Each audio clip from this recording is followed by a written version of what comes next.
भाई 1 महीना पहले उसे कोरोना हो गया और कोरोना में उसको क्वारंटाइन कर दिया गया 14 दिन के लिए और सारा काम उसके पीछे से मतलब वो मैनेजर मैनेज नहीं कर पा रहा था, तो मैं ही देख रहा था। अभी 1-2 दिन से वो थोड़ा-सा इंस्टाग्राम पे एक्टिव हुआ है, तो वो रिस्पॉन्ड करने लगा है।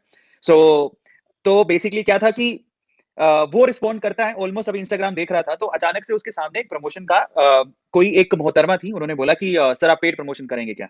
तो मैं तो था ही नहीं एक्चुअली मैं घर पे नहीं था, तो वो मेरा इंस्टाग्राम हैंडल पीछे से आंसर कर रहा था, तो उसने देखा। देख के उसने बोला कि "क्या ऑफर है?" उसने इस तरह से पूछा।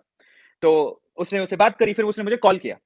तो उसने बोला कि "सर हमारे पास एक ऑफर आया है, अगर आप करना चाहें तो।" तो मैंने कहा, "यार, पेड प्रमोशन तो अपने पिछले 5 महीनों से नहीं कर रहे हैं, अब क्यों करें? करना होता तो 5 महीने पहले से ही कर लेते, क्या फ़र्क पड़ना था उससे?" तो मैंने मना कर दिया। इनफैक्ट मैंने साफ कहा, इनफैक्ट मैंने ही इंस्टाग्राम पे लिख दिया कि हम नहीं कर सकते। Literally I just want to show you all कि मैंने जब मैसेज किया इंस्टाग्राम पे जब उनका आया, तो मैंने खुद ने ही क्योंकि हम दोनों उस हैंडल को चलाते हैं, उसके पास भी पासवर्ड है। तो लिटरली मैंने लिख दिया कि हम नहीं कर सकते। ट्राई टू अंडरस्टैंड कि हम नहीं कर सकते। हमने किया ही नहीं, हम कभी करेंगे भी नहीं। तो हम नहीं कर सकते। We have denied. उसने कहा कुछ पैसों की बात है क्या? तो मैंने कहा नहीं पैसे इट्स ऑल अबाउट फिर मैंने वहाँ से हट गया क्योंकि मैं तो बाहर निकल गया था संडे को। फिर उसने ही सारा हैंडल किया पीछे से। तो मैंने जो मना करने के बाद उसने मुझे कॉल किया, मेरे मैनेजर ने और वो मुझे बोलता है कि सर क्या हम ये प पेड प्रमोशन कर सकते हैं क्या? मैंने कहा यार अभी अपन ने कभी किया नहीं तो अब क्यों करें?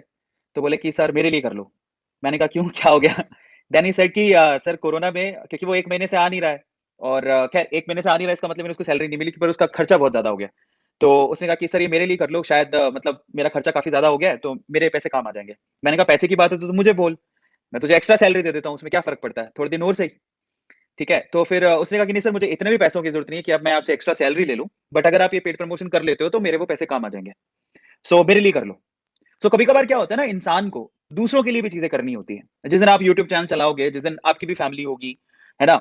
और इनफैक्ट सिर्फ़ इतनी बात नहीं है, वो जो मोहतरमा थी जिन्होंने अप्रोच किया, अब ये पैसे सीधे मेरे पास आए, मेरे अकाउंट में मैंने उनको ट्रांसफ़र कर दिया, उस बंदे को चाहिए थे। और जिन मोहतरमा ने ये पेड प्रमोशन करवाया था, उनको भी पैसों की ज़रूरत थी। तो उन्होंने बोला कि वी आल्सो नीड दैट तो सबके हिस्सा होता है, छोटा-छोटा जो पेड प्रमोशन कंपनी से उन्होंने लिया, उन्होंने कुछ अपने पास रखा, उन्होंने कुछ हमें ट्रांसफ़र किया, हमने हमारे मैनेजर को दे दिया, उनको ज़रूरत थी और कुछ टीम मेंबर्स के लिए दे दिया।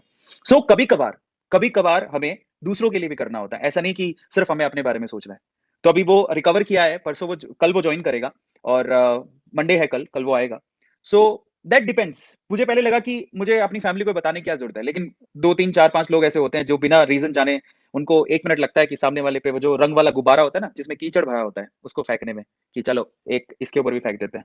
और कई बहुत सारे लोग इस कोरोना में जज बने हुए हैं, जो जज करते हैं सबको बिना जाने।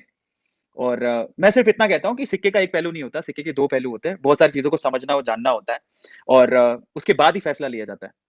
सो बस इतना ही मैं कहना चाहूँगा और दूसरा मैं एक और चीज़ आपसे कहता हूँ।